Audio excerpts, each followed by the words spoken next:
27 रूही के दिल का दर्द, रुद्राक्ष का पछतावा।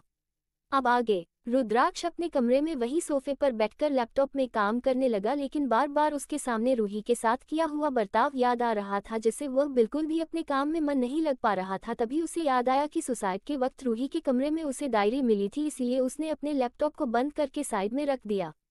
ड्रोवर से डायरी निकाल कर लेकर आया और बेड पर बैठ गया। रुद्राक्ष की डायरी खोलने की हिम्मत नहीं थी, न जाने क्यों, लेकिन उस डायरी खुली नहीं रही थी। उसने बहुत हिम्मत करके डायरी को खोल, जिसमें से सबसे पहले 2 लेटर निकालकर नीचे पड़ गए, जिसमें एक लेटर में अंश की फोटो थी और दूसरा खाली सिर्फ एक लेटर था। रुद्राक्ष ने सबसे पहले उसे खाली एक लेटर को खोलना, खोलते ही उसने एक बार अपनी आंखें बंद कर ली, क्योंकि यह लेटर रूही ने उसके लिए ही लिखा था। रुद्राक्ष से पढ़ने लगा। आप कौन है, क्या है, मुझे नहीं पता, लेकिन आपसे शादी होने के बाद आप मेरे पति थे। मुझे लगा शायद अब मुझे मेरे दर्द और तकलीफ से छुटकारा मिलेगा, लेकिन आपने बिना किसी गलती के मुझे टॉर्चर किया। मुझे कम इस बात का नहीं कि आपने मुझे टॉर्चर किया, लेकिन अगर आप मुझे मेरा गुनाह बता देते तो मैं अपनी सजा खुद ही तय कर लेती। मैं तो आपको अच्छे से जानते भी नहीं, ना ही कभी आपसे मिला, ना ही आपका नाम जानती हूँ, लेकिन मैं आपका टॉर्चर सह सकती हूँ, लेकिन जो मेरे साथ आज हुआ वह नहीं सह सकती। इसलिए जब आपको ये लेटर मिलेगा तब शायद आप मुझे टॉर्चर ना कर पाए, क्योंकि मैं हमेशा हमेशा के लिए मम्मी पापा के पास चली जाऊंगी। बस गम इस बात का है, अगर आप मुझे मेरा गुनाह बता देते तो मुझे तकलीफ कम होती। इतने हिस्सों में बट गई हूं मैं, मेरे हिस्से में कुछ बचा ही नहीं। जिंदगी से बड़ी कोई सजा ही नहीं, और गुनाह क्या है पता ही नहीं। अंशु मुझे हमेशा कहता था कि वह एक दिन ऐसी जगह ले जाएगा जहां पर सिर्फ और सिर्फ मेरी खुशियां होगी। मुझे लगा शायद शादी के बाद यही जगह होगी। हम तो तेरे दिल की महफिल सजाने आए थे, तेरी कसम तुझे अपना बनाने आए थे। न जाने किस बात की सजा दी तूने हमको। हम तो तेरे दर्द को अपना बनाने आए थे, लेकिन मुझे नहीं पता था कि जो टॉर्चर मुझे पहले से पड़ता था वही अब सहना पड़ेगा। मैं थक गई हूँ हर किसी के ताने, हर किसी का टॉर्चर सहते सहते मुझ में अब और बिल्कुल भी हिम्मत नहीं है। इसीलिए आप मुझे माफ़ कर देना, और हो सके तो ये टॉर्चर किसी और को मत करना, वह भी उसकी गलती बताए बिना। हमें इस बात का गम नहीं है आपने शादी के बाद हमारे साथ ऐसा बर्ताव किया। हो सकता है हमने कभी आपको रुला दिया, आपने दुनिया के कहने पर हमें भुला दिया। हम तो वैसे भी अकेले थे इस दुनिया में, क्या हुआ अगर आपने एहसास दिला दिया। हमने कभी किसी को अपनी दर्द और तकलीफ नहीं बताई। जो टॉर्चर हम बचपन से सते आए हैं उसे चुपचाप सहते रहे हैं, कभी किसी के सामने ना ही बताया और ना ही जाहिर किया। हमें आपसे शिकायत नहीं है, ये टॉर्चर तो हम बचपन से ही सहते आए हैं, लेकिन बस कभी किसी के सामने जाहिर नहीं किया, क्योंकि कहाँ कोई ऐसा मिला जिस पर दिल लुटा देते। यहाँ हर किसी ने धोखा दिया, किस किस को भुला देते। अपने दिल का दर्द अपने दिल में ही दबाए रखा है, करते बयान तो पूरी महफिल रुला देते। किसी के सामने आज तक खुलकर अपनी दर्द को जाहिर नहीं कर पाई, क्योंकि बचपन से ही मुझे चुप रहने की आदत थी, अपने दर्द को अपने अंदर रखने की आदत थी। लेकिन आज आपके सामने बयां कर रहे हैं। वक्त ने मुझे चुप रहना सिखा दिया और हालातों ने सहना सिखा दिया। अब किसी की आस नहीं है जिंदगी में, क्योंकि मेरी तन्हाइयों ने मुझे अकेला रहना सिखा दिया। पता नहीं बचपन से ऐसा भी कौन सा बड़ा गुनाह किया था कि आज तक कभी मोहब्बत नहीं मिला तो बस दुख दर्द और तकलीफ जो आया उसने बस तकलीफ ही तकलीफ थी। किसी ने मेरे दुख दर्द को नहीं देखा, जिसका बस चल बस उसी ने टॉर्चर किया। जितना हो सकता था उतना किया। सारी दुनिया को मोहब्बत और खुशी से जीने की इजाजत है, लेकिन मैं बचपन से ही अपने आंसुओं के साथ जीती आ रही हूँ। नफरतें लाख मिली पर मोहब्बत ना मिली, जिंदगी बीत गई पर राहत ना मिली। तेरी महफिल में हर एक को हंसते देखा, बस एक में थी जिसे हंसने की इजाजत न मिली।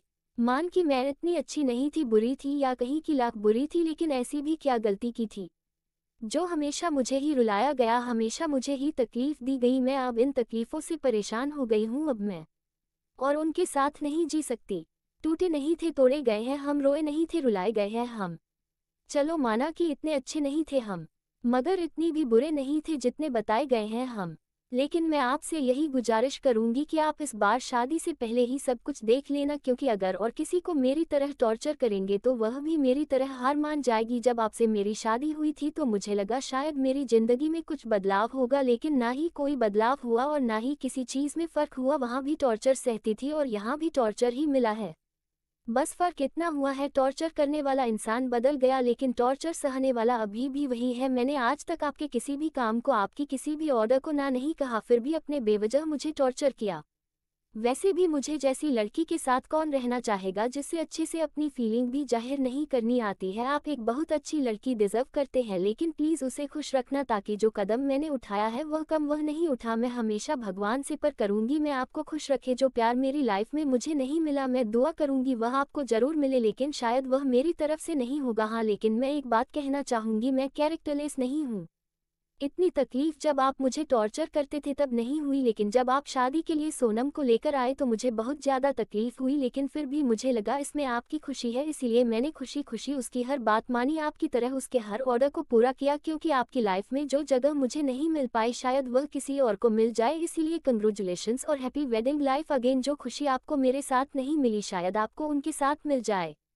अलविदा आपकी रैबिट। रूही का लेटर पढ़ते ही रुद्राक्ष ने उसे बंद करके साइड में रख दिया। उसकी आंखों में इस वक्त हद से ज्यादा पछतावा था कि उसने उसे डिटेक्टिव की बातों में आकर आखिर रूही के साथ इतना सब कुछ किया। वहीं रूही अभी भी उसकी खुशी चाहती है। रुद्राक्ष में अब उसे डायरी और दूसरे लेटर को पढ़ने की ताकत नहीं थी। जिस रुद्राक्ष के नाम से पूरी दुनिया कांपती है, आज उसी के हाथ रूही के लेटर पढ़ते हुए कांप रहे थे। जिसके नाम से पूरी दुनिया डरती है, जिसके सामने किसी की नज़र मिलाकर बात करने की भी हिम्मत नहीं है, वही आज रुद्राक्ष में रूही का लेटर और डायरी पढ़ने की हिम्मत नहीं थी। रुद्राक्ष को बहुत ज़्यादा गिल्टी फील हो रहा था, लेकिन उसने ठान लिया था कि वह रूही के गुनहगारों को सजा जरूर देगा, और सबसे पहले उसे, जिसकी वजह से उसने रूही को इतना टॉर्चर किया। रुद्राक्ष ने उसे लेटर और डायरी को अच्छे से संभाल कर स्टडी रूम में रख दिया जैसे वह कोई बहुत ही कीमती चीज़ हो। वह वापस अपने कमरे में आया। उसने बाथरूम में अपना फेस वॉश किया और बाहर ड्रेसिंग टेबल के सामने खड़ा हो गया। उसके सामने रूही के साथ किया हुआ व्यवहार याद आ रहा था, बिना किसी गलती के उसे टॉर्चर करना। यही सब याद करके रुद्राक्ष ने अपनी आंखें कस के बंद की और झटके से खोल दी। उसकी आंखें इस वक्त हद से ज्यादा लाल थी।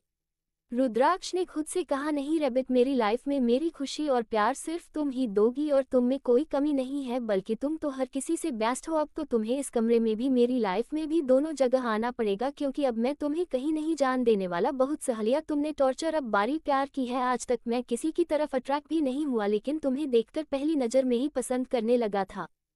फ्लैशबैक। रुद्राक्ष जब एक दिन अंश के कमरे में गया तो वहां पर रूही और अंश की बहुत सी फोटो लगी हुई थी। अंश उस वक्त वॉशरूम में था। रुद्राक्ष ने कमरे में आकर चारों तरफ रूही की फोटो देखी तो एक नज़र में ही वह रूही को पसंद करने लगा था, लेकिन सभी फोटो अंश के साथ थी। किसी में अंश में उसे बैक हक कर रखा था तो किसी में सामने से, किसी में उसे अपनी गोद में उठा रखा था, किसी में उसकी गाल पर किस कर रहा था। ऐसे ही ना जाने कितनी है फोटो अंश के कमरे में लगी हुई थी। रूही ने हर फोटो में सिंपल से कपड़े पहन रखे थे, लेकिन फिर भी वह कयामत लग रही थी। रुद्राक्ष गौर से उन फोटो को देख रहा था। तभी अंश ने वॉशरूम से बाहर आकर रुद्राक्ष से कहा, भाई आप यहाँ कुछ काम था। रुद्राक्ष ने वैसे ही रूही की फोटो में खोए हुए अंश से कहा, नहीं कोई काम नहीं था, मैं सिर्फ तुझे देखने आया था। लेकिन ये लड़की कौन है? इतना कहकर रुद्राक्ष ने अंश के चेहरे की तरफ देखा। रुद्राक्ष की बात सुनकर अंश के चेहरे पर बड़ी सी स्माइल आ गई। उसने प्यारी सी स्माइल करते हुए रूही की फोटो की तरफ देखते हुए रुद्राक्ष से कहा, भाई ये जाना है मेरी लाइफ, मेरी जिंदगी, यह मेरे लिए सब कुछ है, यह मेरी हर खुशी और दुख में साथ रहती है, कभी भी मुझे अकेला महसूस नहीं होने देती, मेरे लिए अपनी हर खुशी को सेक्रीफाइस कर देती है। अंश ने बड़ी ही खुशी के साथ रुद्राक्ष से रूबी के बारे में बताया। रुद्राक्ष में उसे कुछ नहीं कहा और ओके कहकर अपने कमरे में आ गया। कमरे में आकर वह अपने किंग साइज बेड पर लेट गया। उसके जहन में सिर्फ रूही ही चल रही थी। हंसता हुआ छोटा सा चेहरा, फूले हुए गुलाबी गाल, छोटी सी नाका, हॉट शेप गुलाब की पंखुड़ी, यो की तरह नेचुरल गुलाबी, हॉट एकदम वाइट स्किन जैसे किसी बच्चे की हो, सिल्की कमर से नीचे तक आते बाल। कुछ देर यूं ही लेटे लेटे रुद्राक्ष रूही के बारे में ही सोचता रहा। तभी अचानक उसको अंश की बात याद आई, यह मेरी जिंदगी है। वही याद करते रुद्राक्ष अचानक से उठकर बैठ गया। उसने अपने आप से कहा, नहीं ये सिर्फ अट्रैक्शन है और कुछ नहीं, और वैसे भी अंश से पसंद करता है। वह उसके बारे में बताते हुए कितना खुश था। यही सोचकर रुद्राक्ष उसे दिन से अपने काम में व्यस्त हो गया। उसने ना ही कभी रूही के बारे में सोचा और ना ही कभी उसे याद किया। Present time. यही सब याद करते हुए उसने खुद से कहा, तुमने बहुत कुछ अकेले शाह है, लेकिन अब नहीं, अब सिर्फ तुम्हारी लाइफ में खुशियां ही खुशियां होगी और प्यार ही प्यार होगा। आज से तुम वही लाइफ की होगी जो तुम डिजर्व करती हो। अब तुम्हें मुझसे कोई अलग नहीं कर सकता, लेकिन अभी भी ऐसा कुछ है जिसके बारे में मुझे नहीं पता। मुझे बहुत जल्द पता लगवाना पड़ेगा और बहुत जल्द तुम अपनी सही जगह पर आ जाओगी, इसीलिए तब तक का इंतजार करना, क्योंकि बहुत जल्द मैं तुम्हें मना लूंगा। तुम्हारे लाइफ के इस खालीपन को पूरी तरीके से भर दूंगा, जिससे तुम्हें कभी कमी महसूस नहीं होगी। यह कहकर रुद्राक्ष अपने कमरे से निकल गया। दूसरी तरफ रूही के कमरे का दरवाजा खुला। रूही अभी सो रही थी। एक बड़ी सी परछाई धीरे धीरे रूही के बैग की तरफ बढ़ने लगी। वह लगातार रूही को ही देख रहा था। आपकी वो मुलाकात कुछ अधूर सी लगी, पास होके भी थोड़ी दूरी सी लगी, होठों पर हंसी आंखों में मजबूरी सी लगी, जिंदगी में पहली बार किसी की मोहब्बत इतनी जरूरी सी लगी। हेलो फ्रेंड्स, तो आप सभी को क्या लगता है कौन थी वो परछाई और अब रुद्राक्ष रूही को मनाने के लिए क्या करेगा? क्या रूही रुद्राक्ष को माफ करेगी या फिर अंश के साथ स्विट्जरलैंड चली जाएगी? क्या रुद्राक्ष उसे अब जाने देगा? अब रूही की जिंदगी में क्या मोड़ आएगा जो उसके लिए खुशियां या गम का सैलाब लेकर आएगा? सभी मिलकर रूही का बदला कैसे लेंगे? क्या क्या अंश कभी रुद्राक्ष को रूही के मिस्टीरियस पास्ट के बारे में बताएगा? रूही की सच्चाई जानने के बाद रुद्राक्ष क्या करेगा? क्या रूही कभी रुद्राक्ष को माफ कर पाएगी? Please subscribe my channel audio novel story smile smile smile smiling face bye bye। मिलते हैं नेक्स्ट पार्ट में। CH 28 तुम्हारी बाहों में सुकून से सोना चाहता हूँ। दूसरी तरफ रूही के कमरे का दरवाजा खुला। रूही अभी सो रही थी। एक बड़ी सी परछाई धीरे धीरे रूही के बैग की तरफ बढ़ने लगी। वह लगातार रूही को ही देख रहा था। ये और कोई नहीं रुद्राक्ष था जो रूही से मिलने के लिए आया था। वह धीरे धीरे जाकर रूही के बेड के पास खड़ा हो गया। रूही इस वक्त सिकुड़कर बेड पर सो रही थी। वह हमेशा की तरह ही खरगोश का बच्चा लग रही थी। रुद्राक्ष उसके पास बेड पर ही बैठ गया और उसके सर को सहलाते हुए कहा, तुम सच में रैबिट हो? मैं झूठ नहीं कहता हूँ, तुम्हारी हरकतें बिल्कुल रैबिट जैसी है। पता नहीं मुझसे इतनी बड़ी गलती कैसे हो गई, लेकिन अब उन सभी को उनके गुनाहों की सजा मिलेगी और तुम्हें भी तुम्हारी जगह मिलेगी। रुद्राक्ष के रूही के बाल सहलाने की वजह से रूही की आंखें खुल गई। उसने धीरे धीरे आंखें खोलकर सामने रुद्राक्ष को देखा तो झट से आंखें पूरी खोली और बेड से उठकर एक जगह सिकुड़कर खड़ी हो गई। ये सब इतनी जल्दी हुआ, रुद्राक्ष को कुछ समझ नहीं आया, लेकिन कुछ वक्त बाद रुद्राक्ष अपने सेंस में वापस आया। उसने रूही की तरफ देखा जो कि दीवार से लगी हुई एक जगह सिमटी हुई खड़ी है। रूही को पता था रुद्राक्ष सब उसे हर्ट नहीं करेगा, लेकिन फिर भी रुद्राक्ष ने उसे इतना टॉर्चर किया था। अब उसे रुद्राक्ष से डर लग रहा था। रुद्राक्ष धीरे से बेड से उठा और अपने कदम रूही की तरफ बढ़ने लगा। जैसे जैसे वह अपने कदम रूही की तरफ बढ़ा रहा था वैसे वैसे रूही दीवार से और ज्यादा चिपकती जा रही थी, जैसे कि उसे दीवार के अंदर ही समा जाएगी। रुद्राक्ष के सामने आकर खड़ा हो गया। उसने रूही के बाजू को पकड़ा और अपनी तरफ खींच लिया, जिससे रूही रुद्राक्ष के सीने से जा लगे। रुद्राक्ष ने उसे कसकर अपनी बाहों में भर लिया और कुछ देर रही हो ही शांति से खड़ा रहा। कुछ देर बाद रुद्राक्ष ने रूही की तरफ देखकर कहा, डरो मत रैबिट, मैं कुछ नहीं कर रहा और ना ही आज के बाद करूंगा। सिर्फ कुछ मिसअंडरस्टैंडिंग की वजह से मैंने तुम्हें गलत समझ लिया था, लेकिन मेरी सारी मिसअंडरस्टैंडिंग दूर हो गई और अब मुझे तुम्हारी सच्चाई पता चल गई है। मैं तुम्हारे गुनहगारों को सजा देखकर रहूंगा। रूही ने रुद्राक्ष की बात सुनी तो कसमसाते हुए उसकी बाहों से निकालकर बालकनी में जाकर खड़ी हो गई। उसकी आंखों से आंसू बहने लगी, क्योंकि कुछ मिसअंडरस्टैंडिंग की वजह से उसने कितना कुछ चाहा था, इसलिए वह इतनी आसानी से रुद्राक्ष को माफ नहीं कर सकती थी। रुद्राक्ष रूही की नाराजगी और उसके आंसू बखूबी समझ रहा था, इसलिए उसे बिल्कुल भी गुस्सा नहीं आया, क्योंकि गलती उसी की थी। वह रूही के पीछे गया और उसे पीछे से हक कर लिया। अपने दोनों हाथ उसके पेट पर लपेट दिए ताकि वह फिर से दूर न जा सके। रूही ने इस वक्त सिंपल सा फ्रॉक सूट पहना हुआ था, जिसका गला बहुत ज्यादा डीप था, जिस वजह से रूही की आधी से ज्यादा बक दिख रही थी। डोरियों की वजह से और भी ज्यादा सुंदर लग रही थी। रुद्राक्ष ने रूही के सिल्की बालों को एक साइड किया और उसके कंधे पर अपनी चीन टेक अपने होंठ उसके कान के पास ले जाकर कहा, रैबिट मेरी बात सुनो, वह सब कुछ सिर्फ एक अंडरस्टैंडिंग की वजह से हुआ था, लेकिन अब सब कुछ क्लियर हो गया है। एक बार तुम मुझे माफ कर दो और अंश के साथ मत जाओ। तुम जो बोलोगी मैं वह करने के लिए तैयार हूँ। मैं तुम्हें बहुत खुश रखूंगा, लेकिन एक बार मुझे माफ कर दो। मुझे पता है मेरी गलती बहुत बड़ी है जो माफी के लायक नहीं है, लेकिन इन 3 महीना में मुझे तुम्हारी आदत हो गई है, इसीलिए तुम अंश के साथ मत जाओ। इतना कहकर रुद्राक्ष ने रूही के एयरबल पर किस कर लिया। उसके ऐसे करते हैं रूही के हाथ अपने आप रुद्राक्ष के हाथों पर चले गए। उसने कसकर रुद्राक्ष के हाथों को पकड़ लिया, क्योंकि यह सब रूही के लिए बिल्कुल नया था। भले ही अंश हमेशा उसके साथ रहता था, लेकिन आज तक उसके अपने करीब कोई नहीं आया था। रूही ऐसे करते हैं रुद्राक्ष के चेहरे पर स्माइल आ गई। उसने रूही से कहा, रैबिट मान जाओ ना, माफ कर दो मुझे, मैं तुम्हें अपने कमरे में ले जाना चाहता हूँ। इतना कहकर रुद्राक्ष ने अपनी ठंडा हाथ रूही की खुली हुई कमर पर रख दिए और धीरे धीरे उसकी गर्दन और कमर पर किस करने लगा। रूही ने और कसकर उसके हाथों को पकड़ लिया। उसके सारे शरीर में एक सिरन सी दौड़ गई। उसके सारे शरीर में घुसुबम फिल होने लगे। रुद्राक्ष की बात पर रूही ने अपनी गर्दन ना में हिला दी, क्योंकि रुद्राक्ष से बात करने की हिम्मत अभी भी उसमें नहीं थी।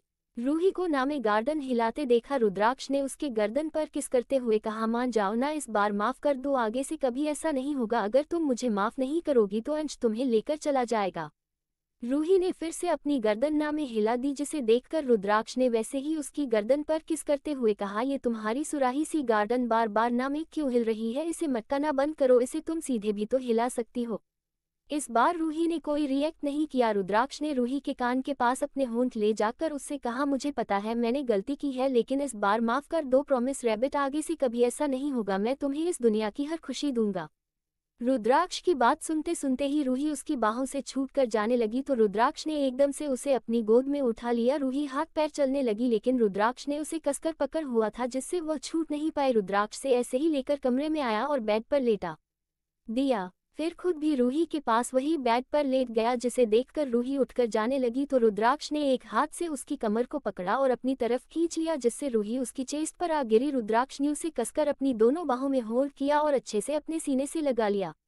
ये देखकर रूही उससे छुटने के लिए अपने हाथ पैर चलने लगी, जिसे देखकर रुद्राक्ष ने उसके बालों को सहलाते हुए कहा, रैबिट, अगर माफ नहीं करना तो मत करो, लेकिन चुपचाप ऐसे ही सोई रहो। तुम्हें पता है मुझे नींद नहीं आती, लेकिन आज से तुम मेरे साथ ऐसे ही सोओगी जिससे मुझे नींद आ सके, इसीलिए तुम्हें माफ नहीं करना तो मत करो, लेकिन मुझसे दूर जाने की कोशिश तो बिल्कुल भी मत करो, क्योंकि ऐसा मैं बिल्कुल नहीं होने देने वाला। रूही बिल्कुल शांत होकर वैसे ही सो गई, जिसे देखकर रुद्राक्ष ने उससे कहा, रैबिट, तुम कर दो ना माफ, फिर मैं तुम्हें अच्छे से अपने कमरे में ले जाकर सो सकूं, तुम्हें तुम्हारी असली जगह पर ले जा सकूं। रूही ने अपनी गर्दन थोड़ी सी ऊपर उठे और रुद्राक्ष की तरफ देखकर ना में हिला दी, जिसे देखकर रुद्राक्ष ने उसके माथे पर किस कर कहा, झूठी, मुझे पता है तुम मुझे जरूर माफ कर दोगी, लेकिन अभी बहुत रात हो गई है, इसीलिए सो जाओ, क्योंकि मैं भी आज सुकून से सोना चाहता हूँ। ये कहकर रुद्राक्ष में वापस रूही के सर को अपनी चेस्ट से लगाया और उसके बालों को सहलाने लगा। कुछ ही देर में रूही को भी रुद्राक्ष की बाहों में सुकून की नींद आ गई, वही रुद्राक्ष को भी रूही के साथ जल्दी ही नींद आ गई। उसे पता ही नहीं चला कब वह रूही को ऐसे ही लेकर सो गया। आज वह दोनों ही सुकून से सो रहे थे, जो उनके चेहरे पर साफ दिख रहा था। कुछ वक्त बाद रूही के कमरे का दरवाजा खुला, लेकिन सामने खड़े शख्स ने जैसे ही बेड पर देखा तो उसकी आंखें हैरानी से बड़ी हो गई।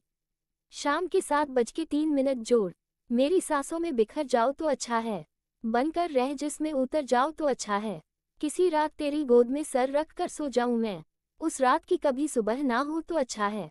हेलो फ्रेंड्स, तो आपको क्या लगता है कौन था जिसने रुद्राक्ष और रूही को ऐसे देखा? क्या रूही रुद्राक्ष को माफ कर देगी? रुद्राक्ष क्या सजा देने वाला है रूही के गुनहगारों को? क्या अंश रूही का पास्ट रुद्राक्ष को बताएगा? सभी मिलकर रूही का बदला कैसे लेंगे? क्या अंश कभी रुद्राक्ष को रूही के मिस्टीरियस पास्ट के बारे में बताएगा? रूही की सच्चाई जानने के बाद रुद्राक्ष क्या करेगा? क्या रूही कभी रुद्राक्ष को माफ कर पाएगी? आपको चैप्टर कैसा लगा? मुझे आपकी कमेंट देखकर बहुत खुशी होती है। हाँ फ्रेंड्स, प्लीज लाइक और कमेंट करके जरूर बताएं आपको चैप्टर कैसा लगा। आप शेयर बहुत काम करते हैं, प्लीज स्टोरी को ज्यादा से ज्यादा शेयर करें और कमेंट करके बताएं। Smile smile smiling face. CH 29 सालों की बेचैनी का सुकून, बलि का बकरा। कुछ ही देर में रूही को भी रुद्राक्ष की बाहों में सुकून की नींद आ गई, वही रुद्राक्ष को भी रूही के साथ जल्दी ही नींद आ गई। उसे पता ही नहीं चला कब वह रूही को ऐसे ही लेकर सो गया। आज वह दोनों ही सुकून से सो रहे थे, जो उनके चेहरे पर साफ दिख रहा था। कुछ वक्त बाद रूही के कमरे का दरवाजा खुला, लेकिन सामने खड़े शख्स ने जैसे ही बेड पर देखा तो उसकी आंखें हैरानी से बड़ी हो गई। दरवाजे पर और कोई नहीं, अंश खड़ा था, जो कि हैरानी से रुद्राक्ष और रूही की तरफ देख रहा था, लेकिन वो खुश भी था, क्योंकि यही तो वह चाहता था कि उसकी जाना को दुनिया की सारी खुशियां मिली, और रुद्राक्ष ही ऐसा इंसान था जो कि रूही की हर एक ख्वाहिश को पूरा कर सकता था। वह बिना आवाज किए धीरे धीरे चलते हुए अंदर आया। उसने धीरे से रूही और रुद्राक्ष की फोटो ले ली, बाद में उन दोनों को अच्छे से ब्लैंकेट उड़ा दिया बिना आवाज किए, क्योंकि वह नहीं चाहता था कि उनमें से किसी की भी नींद खराब हो। आज उन दोनों के चेहरे पर अलग ही सुकून नजर आ रहा था। जहां रुद्राक्ष हमेशा बेचैन रहता था, आज उसे ऐसा लग रहा था कि उसकी बाहों में उसके दुनिया जहां का सुकून मौजूद है, ये है उसके चेहरे पर साफ दिख रहा था। वही रूही जो बचपन से ही खालीपन उसकी जिंदगी में मौजूद था, शायद वह अब धीरे धीरे भर रहा था, इसीलिए उसके चेहरे पर भी अलग ही सुकून नजर आ रहा था। अंश उन्हें ऐसे देखकर धीरे से मुस्कुराया और कमरे से चला गया। अब उसे रूही की बिल्कुल भी फिक्र नहीं थी, क्योंकि उसे पता था रुद्राक्ष रूही को अच्छे से संभाल सकता है। अंश अपने कमरे में आकर बेड पर लेट गया। तभी उसे वह दिन याद आया जब उसे रूही की सच्चाई का पता चला था। वह कितना खुश था, अगर उसका एक्सीडेंट नहीं होता तो आज का नज़ारा कुछ हो रही होता। यही सोचकर अंश ने खुद से कहा, मुझे पता है भाई, आपने ये सब सिर्फ मिसअंडरस्टैंडिंग के चलते और मेरे लिए किया है, लेकिन आपको पूरी तरह से किसी पर भी विश्वास नहीं करना चाहिए था, इसीलिए गलती तो आपसे हुई है। अब अगर जाना आपको माफ कर देगी तो मैं आपको जाना के पास्ट के बारे में, जाना की सच्चाई के बारे में बताऊंगा, वरना शायद कभी आप ये सच नहीं जान पाएंगे। इसीलिए मैं उम्मीद करता हूँ जाना आपको जल्द से जल्द माफ कर दे, क्योंकि जाना की सच्चाई जानने के बाद शायद आपकी जो सालों की बेचैनी है वह खत्म हो जाए। इतना कहकर अंश भी सो गया। आज सच में सुकून की नींद सो रहे थे। आने वाले कल से अनजान, शायद आने वाला कल उनके लिए बहुत बड़ी मुसीबत लाने वाला है। अगली सुबह सभी उठकर फ्रेश हो गए थे और नीचे हॉल में आ गए थे, लेकिन रुद्राक्ष जो सबसे पहले हाल में मिलता था वह आज कहीं दिखाई नहीं दे रहा था। अंश, राघव और आरव वही सोफे पर बैठ गई और रुद्राक्ष के नीचे आने का इंतजार करने लगे। राघव ने उन दोनों की तरफ देखकर कहा, यह आज भाई को क्या हो गया? वह तो सबसे पहले आते हैं नीचे, बल्कि वह तो रात में चाहिए कितनी ही देर कम करे लेकिन सुबह 4 बजे सबसे पहले उठ जाते हैं, फिर आज वह कहाँ है? आरव ने भी उनकी तरफ देखकर कहा, हाँ, क्योंकि रुद्राक्ष को इनोसोमिया है जिस वजह से उसे नींद बहुत कम या बिल्कुल नहीं आती, लेकिन आज वह दिखाई क्यों नहीं दे रहा? कहीं उसकी तबीयत तो खराब नहीं है? अंश आराम से उन दोनों की बातें सुन रहा था, क्योंकि वह जानता था रुद्राक्ष कहाँ है और अब तक क्यों नहीं आया, क्योंकि उसके पास उसका सालों का सुकून जो लौट आया था उसके लिए वह अब तक बेचैन था, जिस वजह से उसे नींद नहीं आती थी। अंश ने उन दोनों की तरफ देखकर कहा, भाई की तबीयत बिल्कुल ठीक है, वह अभी तक सो रहे होंगे, इसलिए भाई आप बिल्कुल भी टेंशन मत लीजिए। अंश की बात सुनकर उन दोनों को झटका लगा। उन दोनों ने एक साथ कहा, क्या? लेकिन रुद्राक्ष तो कभी अच्छे से सोता ही नहीं, या यूं कहूं कि रुद्राक्ष तो सोता ही नहीं, तो फिर आज वह अब तक कैसे सो रहा है? 8 बजे बजने वाले हैं, मुझे कुछ तो गड़बड़ लग रही है। अंश ने आरव को समझाते हुए कहा, भाई मैं सच कह रहा हूँ, रुद्राक्ष भाई अभी तक सो रहे हैं, आपको यकीन नहीं है तो चलो मेरे साथ, मैं आपको दिखाता हूँ। ये कहकर वह तीनों सोफे से उठे और ऊपर रुद्राक्ष के कमरे की तरफ जाने लगे। अंश आगे आगे चल रहा था, वह रूही के कमरे के सामने जाकर खड़ा हो गया। ये देखकर आरव ने उससे कहा, छोटे रुद्राक्ष को देखने जाना है न कि गुड़िया को? वैसे भी वह थोड़ी देर में उठ जाएगी, हमें उसे डिस्टर्ब नहीं करना चाहिए। अंश ने आरव को समझाते हुए कहा, भाई मैं भी आपको रुद्राक्ष भाई को ही दिखाने के लिए लेकर आया हूँ, ना कि जाना को डिस्टर्ब करने के लिए। आपको देखना है तो मेरे साथ चलिए, वरना यहीं पर खड़े रहिए। इतना कहकर अंश कमरे में चला गया। वहीं जल्दी से आरव और राघव भी उसके पीछे पीछे कमरे में आ गई। कमरे में आते ही जैसे ही उन लोगों ने सामने का नजारा देखा तो उनकी आंखें फटी की फटी रह गई, क्योंकि इस वक्त रुद्राक्ष पीठ के बाल बेड पर सोया हुआ था। वही रूही रुद्राक्ष को बेड समझकर पूरी की पूरी उसके पेट पर चढ़कर सोई हुई थी। वह इस वक्त रुद्राक्ष से किसी बिल्ली के बच्चे की तरह चिपकी हुई थी। वही सामने का नजारा देखकर राघव एकदम से चिल्लाकर कहा, आ। लेकिन वह इसके आगे कुछ बोलता उससे पहले ही अंश ने उसके मुंह पर हाथ रख दिया। आरव ने राघव के सिर पर मरते हुए कहा, पता नहीं इस बेकल को मॉम और डैड कहाँ से उठाकर लाई थी, पता नहीं इसे अकाल कब आएगी, कितनी जोर से चिल्ला रहा है। अगर वह उठ जाएंगे तो वैसे भी रुद्राक्ष को कितने सालों बाद नींद आई है। राघव शांत हो गया था, लेकिन आरव की बात सुनकर पूरी तरीके से चिढ़ गया था। उसके शांत होते ही अंश ने अपना हाथ उसके चेहरे से हटा दिया। राघव ने जल्दी से लंबी लंबी सांसें और खुद को नॉर्मल करने लगा। फिर उसने उन दोनों की तरफ देखकर कहा, इसमें मेरी क्या गलती है? जब सामने का नजारा ही ऐसा हो, मैं तो कभी सोच भी नहीं सकता था कि भाई इतनी फास्ट निकलेंगे। अंश ने उसे चुप करवाते हुए कहा, अबे धीरे बोल, अगर ये शैतान उठ गया तो हम तीनों में से किसी को जिंदा नहीं छोड़ेगा, उठते ही कच्चा चबा जाएगा, इसीलिए इसे अच्छा यही होगा इन्हें सोए रहने दो। आरव ने उन दोनों की तरफ देखकर कहा, लेकिन उठाना तो पड़ेगा, रुद्राक्ष को बहुत जरूरी काम करना है, वही गुड़िया को मेडिसिन भी देनी है। आरव की बात पर उन दोनों में अपना सर हिला दिया, क्योंकि आरव सही कह रहा था। वह तीनों धीरे धीरे बेड के पास जाकर खड़े हो गए। तीनों एक दूसरे को देखने लगे कि उनमें से रुद्राक्ष को उठेगी कौन, क्योंकि तीनों को ही पता था रुद्राक्ष उन्हें अच्छा खासा सुनने वाला है। राघव और अंश आरव की तरफ देखने लगे, जैसे कह रहे हो कि आप बड़े हैं तो आप ही उठाओ। आरव उन दोनों के सर पर मरते हुए कहा, हाँ, मुझे बलि का बकरा बना दूं ताकि यह शैतान उठ और मुझे हलाल कर दे। फिर आरव ने गहरी सांस ली, क्योंकि उसे पता था उठाना तो उसे ही पड़ेगा। लेकिन उन तीनों के खुसर फुसर करने की वजह से रुद्राक्ष की नींद खराब होने लगी। उसने आंखें बंद किए हुए हैं, चिल्लाते हुए उन तीनों से कहा, यह इतनी रात को तुम मेरे कमरे में क्या कर रहे हो? रुद्राक्ष की आवाज सुनकर पहले तो वह तीनों चौंक गए, लेकिन उसकी बात सुनकर तो जैसे किसी सदमे में ही पहुंच गए। पहली बात तो इस वक्त सुबह के 8 बजे बज रहे थे और रुद्राक्ष रात का रहा है। दूसरी बात, वह तीनों उसके कमरे में नहीं, रूही के कमरे में मौजूद थे। आरव ने धीरे से कहा, रुद्राक्ष मेरे भाई, रात नहीं सुबह हो गई है, उठ जा, देख तुझे आज बहुत जरूरी काम करना था, हम उसे नहीं भूल सकते, इसीलिए सुबह हो गई है, उठ जा। रुद्राक्ष ने ऐसे ही आंखें बंद किए हुए चिढ़ते हुए कहा, ठीक है, लेकिन तुम मेरे कमरे में क्या कर रहे हो? अराव ने रुद्राक्ष की तरफ देखकर कहा, रुद्राक्ष मेरे भाई, एक बार अपनी आंखें खोल कर तो देख। इस बार रुद्राक्ष में चढ़ते हुए अपनी आंखें खुली और उन तीनों की तरफ देखकर कहा, क्या है, इतनी सुबह सुबह मेरे कमरे में मुंह उठाकर चले आए, कोई काम नहीं है जो इतनी सुबह सुबह मेरे कमरे में? इतना कहते कहते रुद्राक्ष ने अपनी नज़र चारों तरफ घूमकर देखी तो वह कमरा उसका नहीं था। ये देखकर वह चुप हो गया। वही वह तीनों हाथ बंदे रुद्राक्ष को घूर रहे थे। ये देखकर रुद्राक्ष ने उनसे कहा, हाँ तो ऐसी क्या देख रहे हो? ठीक है, मेरा नहीं है कमरा, लेकिन इतनी सुबह सुबह कौन किसी को उठाता है? रुद्राक्ष उन तीनों को देखने लगा, उसे कुछ अजीब सा लगने लगा। वह जैसे ही उठकर बैठने वाला था तो उसे अपने ऊपर कुछ भारीपन सा महसूस हुआ। उसने अपनी नजरें घूमकर देखा तो रूही किसी बिल्ली के बच्चे की तरह उससे चिपक कर सो रही थी। रात में रूही ने रुद्राक्ष को ही अपना बेड समझ लिया, जिस वजह से वह पूरी की पूरी उसके ऊपर चढ़कर सो रही थी। ये देखकर रुद्राक्ष के चेहरे पर प्यारी सी स्माइल आ गई। वह तीनों भी अभी वहीं खड़े रुद्राक्ष को देख रहे थे, जिसे देखकर रुद्राक्ष ने जल्दी से अपनी स्माइल को छुपा लिया। अराव ने ऐसे ही रुद्राक्ष से पूछा, ये सब क्या है और अभी तक गुड़िया ने तुझे माफ नहीं किया है, फिर तू उसके पास क्या कर रहा है? रुद्राक्ष शक गया। उसने इधर उधर देखते हुए उनसे कहा, रैबिट को रात में डर लग रहा था इसीलिए मैं उसके पास आ गया, और वैसे भी वह मेरी वाइफ है तो इसमें क्या गलत बात है? लेकिन तुम तीनों इतनी सुबह सुबह यहाँ क्या कर रहे हो? आरव ने फिर से रुद्राक्ष से पूछा। अच्छा सुबह है, एक बार टाइम देख, क्या टाइम हो रहा है, उसके बाद हमें कहना।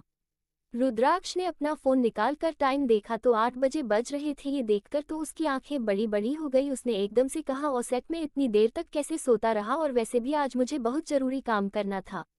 राघव ने जल्दी से कहा, भाई यही तो हम जानना चाहते हैं, आपको तो बिल्कुल भी नींद नहीं आती, फिर आप इतनी देर तक कैसे सोते रहे? रुद्राक्ष ने उनकी बात को टालते हुए कहा, अभी तुम तीनों जाओ, मैं जल्दी से फ्रेश होकर आता हूँ और रैबिट को भी उठा दूंगा, तब तक तुम तीनों नीचे चलो, वैसे भी मुझे आज बहुत जरूरी काम करने जाना है। उसकी बात सुनकर वह तीनों और बहस नहीं करते और नीचे हाल में आ जाते हैं। रुद्राक्ष ने कमरे में रूही के सर पर हाथ फिराते हुए कहा, रैबिट आज सिर्फ तुम्हारी वजह से ही मैं सोया हूँ, मेरे इतने सालों का सुकून मुझे वापस मिला है, मैं अभी सुकून को अपने आप से कभी दूर नहीं होने दूंगा, चाहे उसके लिए मुझे कुछ भी क्यों न करना पड़े। अभी तो तुम्हारी गुनहगारों को भी सजा देने, इतना कहकर उसने रूही के माथे पर किस किया। रुद्राक्ष ने रूही को जागते हुए कहा, रैबिट उठो, देखो सुबह हो गई है, तुम्हें ब्रेकफास्ट करके अपनी मेडिसिन भी लेनी है, इसलिए उठ जाओ। रुद्राक्ष की बात सुनकर रूही ने अपना चेहरा रुद्राक्ष की चेस्ट पर रब किया और वापस अपना फेस दूसरी साइड करके सो गई। ये देखकर रुद्राक्ष के चेहरे पर फिर से स्माइल आ गई। उसने हंसते हुए कहा, तुम सच में रैबिट हो? रुद्राक्ष ने जैसे तैसे रूही को उठाया और खुद अपने कमरे में चला गया। कुछ ही देर में वह दोनों तैयार होकर नीचे आए। रुद्राक्ष ने ब्लैक कलर का टक्सीडो पहन रखा था, वहीं रूही ने ब्लैक कलर की लोअर और व्हाइट कलर की शर्ट पहन रखी थी, क्योंकि उसके हाथ में अभी भी बैंडेज लगी हुई थी। वह सभी डाइनिंग टेबल पर गए, सभी अपना अपना ब्रेकफास्ट करने लगी। वही अंश और राघव अपने हाथों से रूही को ब्रेकफास्ट करवा रहे थे। वही आरव और रुद्राक्ष उन दोनों को रूही से इतना अटैक होते देख रहे थे कि कैसे वह दोनों बच्चों की तरह रूही का ख्याल रखते हैं। थोड़ी देर बाद सभी ने अपना अपना ब्रेकफास्ट कर लिया था। अंश और राघव ने मिलकर बहुत ही मशक्कत के बाद रूही को मेडिसिन खिला दी थी। रुद्राक्ष और आरव को उनकी हालत देखकर हंसी भी आ रही थी और हैरानी भी हो रही थी, क्योंकि कुछ वक्त पहले वह दोनों ही इनमेच्योर थे, लेकिन आज वह रूही का ख्याल बहुत ही अच्छे से रख रहे थे। और हंसी इसलिए आ रही थी क्योंकि रूही को मेडिसिन खिलाने के लिए न जाने उन लोगों ने क्या क्या किया था। तभी रुद्राक्ष ने उठकर आरव से कहा, चल हमें बहुत जरूरी काम है। इतना कहकर वह दोनों बाहर चले गए। वही विला में रूही, अंश और राघव मिलकर मूवी थिएटर में मूवी देखने लगी, जो कि विला में ही बना हुआ था। तेरा नाम ही क्यों ये दिल रखता है, क्यों सिर्फ तुझ पर ही ये दिल मरता है, न जाने क्या नशा है तेरे इश्क में, अब तो तेरी यादों में ही दिन कटता है। हेलो फ्रेंड्स, तो आखिर कौन सा जरूरी काम है? रुद्राक्ष को वह रूही के गुनहगारों को सजा कैसे देगा? वही अंश रूही के पास के बारे में रुद्राक्ष को कब बताएगा? क्या रूही रुद्राक्ष को माफ कर देगी? रुद्राक्ष क्या सजा देने वाला है रूही के गुनहगारों को? क्या अंश रूही का पास्ट रुद्राक्ष को बताएगा? सभी मिलकर रूही का बदला कैसे लेंगे? क्या अंश कभी रुद्राक्ष को रूही के मिस्टीरियस पास्ट के बारे में बताएगा? रूही की सच्चाई जानने के बाद रुद्राक्ष क्या करेगा? क्या रूही कभी रुद्राक्ष को माफ कर पाएगी?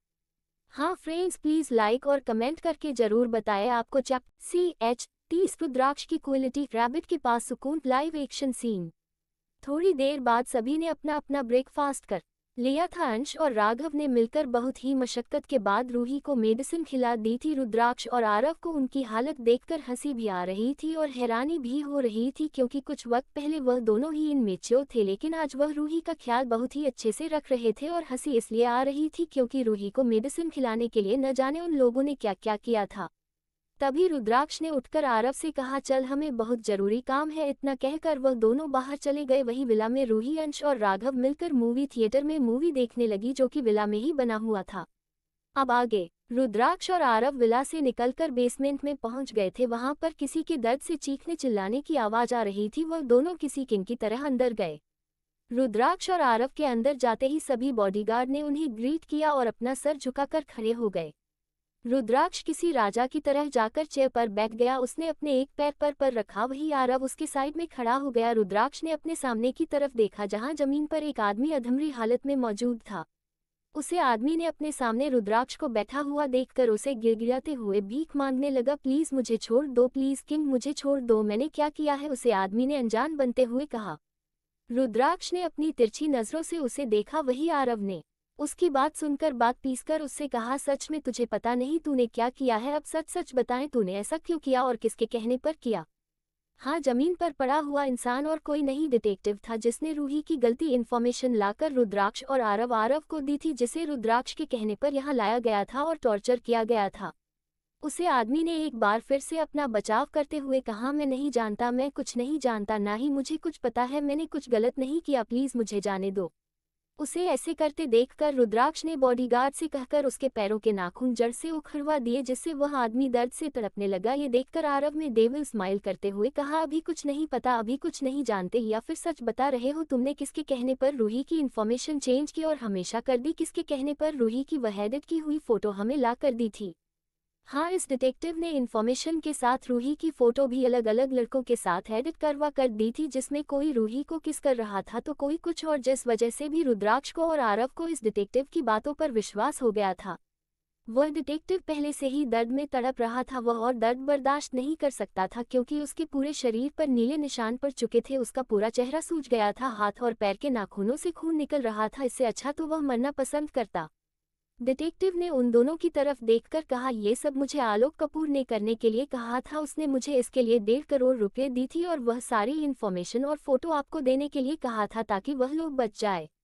उसके बाद सुनकर रुद्राक्ष को बहुत ज्यादा गुस्सा आया, क्योंकि उन दोनों के माँ बाप को भी आलोक ने बचपन में मार दिया था, सिर्फ एक डील के चलते। वही रूही को भी बचपन से ही टॉर्चर किया था, सिर्फ प्रॉपर्टी के लिए।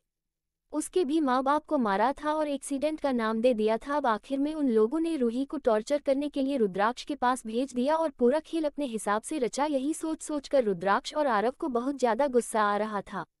रुद्राक्ष ने बॉडीगार्ड से कहकर उसे डिटेक्टिव की आंखें और जुबान निकलवा दी। वह तो अब मरने की भीख भी नहीं मांग सकता था, वह ऐसे ही दर्द से तड़प रहा था, जिसे देखकर आराम ने खतरनाक तरीके से हंसते हुए उसे डिटेक्टिव से कहा, 1.5 करोड़ के लिए तूने किसी मासूम को सजा दिलवाई, लेकिन अब उसे 1.5 करोड़ से तुम्हारा भी इलाज नहीं हो सकता।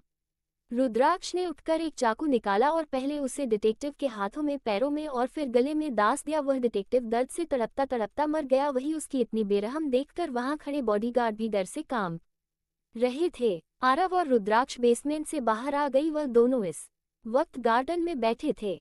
आरव ने रुद्राक्ष की तरफ देखकर पूछा, अब क्या करना है और उन लोगों को कैसे सजा देनी है, क्योंकि उन्होंने खुद भी नहीं हमारे हाथ से भी पाप करवाया है। उन लोगों को तो कड़ी से कड़ी सजा मिलनी चाहिए। क्या सच में अंश रूही को लेकर चल जाएगा? अगर अंश रूही को यहाँ से ले जाएगा तो राघव भी उसके साथ ही जाएगा।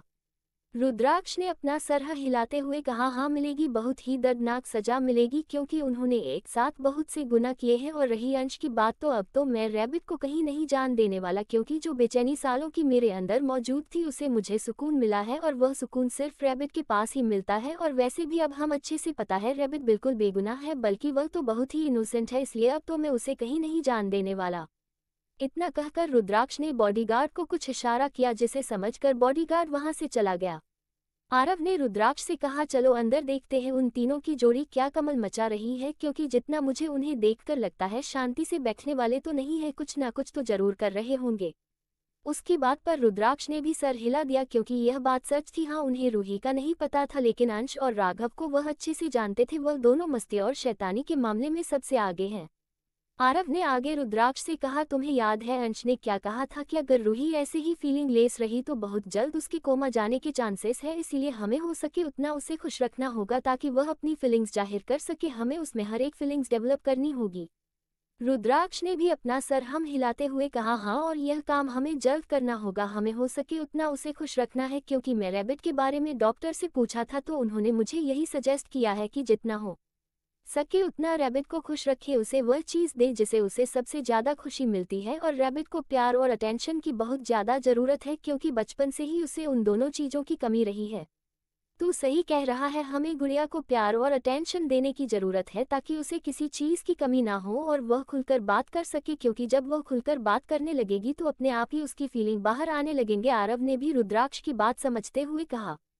फिर दोनों ने एक साथ कहा, चलो चलते हैं देखने की उनकी तिगड़ी क्या कमल मचा रही है। ये कहकर दोनों विला के अंदर जाने लगे। विला के अंदर आकर दोनों ने उन तीनों को हर जगह देखा, लेकिन उन्हें कहीं नहीं दिखे। आरव ने एक मेड को अपने पास बुलाया और उससे कहा, राघव, अंश और रूही कहाँ है? मेड ने सर झुकाकर बड़े ही पोलाइट तरीके से आरव से कहा, सर, छोटे सर और मैडम थिएटर में है। आरव ने फिर से उससे पूछा, वह कितनी देर से थिएटर में है, क्योंकि उन्हें जाए हुए बहुत ज़्यादा वक्त हो गया था। आरव और रुद्राक्ष ने अपना सर हिलाया और ऊपर सीढ़ियों से थिएटर की तरफ जाने लगे। जाते वक्त आरव ने रुद्राक्ष से पूछा, और उन दोनों भाई बहन की जोड़ी का क्या किया? उन्हें सजा नहीं देनी उनके किए की? आरव की बात सुनकर रुद्राक्ष ने डेविल स्माइल करते हुए कहा, तुझे लगता है मैं ऐसे ही बिना किसी को सजा दिए छोड़ देता है? वह अपने हिस्से की सजा भुगत रहे हैं, लेकिन मैं इतनी आसानी से मौत नहीं मिलने वाली। आरव को रुद्राक्ष की बात कुछ गड़बड़ लगी। उसने उसे फिर पूछा, कौन सी सजा दी है तुमने उन दोनों को? रुद्राक्ष ने वैसे ही डेविल स्माइल करते हुए कहा, रेड रूम। वही रेड रूम का नाम सुनते ही आरव की आंखें बड़ी बड़ी हो गई, क्योंकि इस रूम में बर्फ की सिलियां रखी हुई थी। इसका मतलब रुद्राक्ष ने 2 दिन से दोनों भाई बहन को सिलियों पर लेटकर रखा था, और जब वह बेहोश होने लगते तो उन पर गर्म पानी डालकर उन्हें फिर से बर्फ की सिलियों पर लेटा दिया जाता। आरव ने अपनी शॉकिंग स्टेज से बाहर आते हुए पूछा, और कब तक तू उन्हें सजा देने वाला है?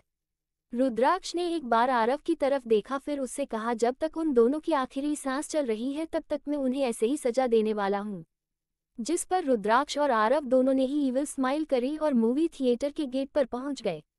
रुद्राक्ष ने एक झटके से थिएटर का गेट खोल तो सामने का नजारा देखकर रुद्राक्ष की आंखें छोटी हो गई। वही आरव तो मुंह खोले सामने ही देख रहा था, क्योंकि वह तीनों नीचे फर्श पर ही बैठकर मूवी देख रहे थे। उनके आसपास बहुत से रैपर बिखरे हुए थे, चॉकलेट, चिप्स, कुरकुरे, हर तरह के स्नैक्स के पेपर उनके आसपास बिखरे हुए थे। वहीं अभी भी उनके सामने बहुत से जंक फूड और स्नैक्स रखे हुए थे।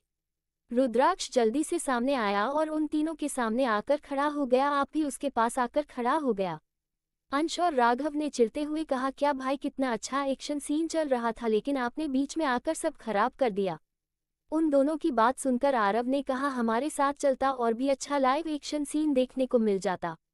उन दोनों ने फिर से चिढ़ते हुए कहा, हाँ भाई, हमें पता है, लेकिन हमें आपके एक्शन सीन नहीं देखना, क्योंकि हम पक चुके हैं, हमें फिल्म वाले एक्शन सीन देखने हैं।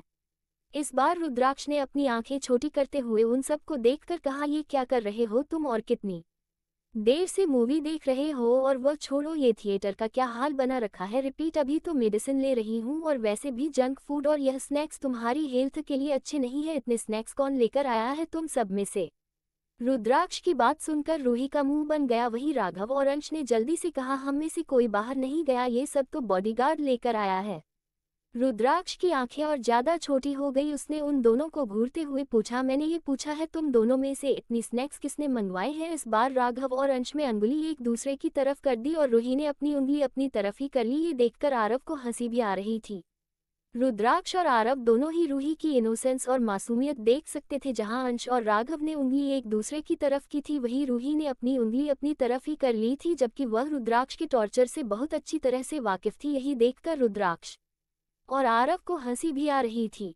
वही रूही की उंगली उसकी खुद की तरफ देखकर अंश और राघव ने जल्दी से रूही के दोनों हाथ पकड़कर उसकी उंगली अपनी अपनी तरफ करवा ली, जैसे कि कह रहे हो कि रूही ने उंगली करके उन्हें बताया है कि स्नैक्स अंश ने मंगवाई थी। वही राघव ने रूही की उंगली अपनी तरफ करवाई, जैसे कह रहा हूं कि स्नैक्स रूही ने नहीं, मैंने मंगवाई थी।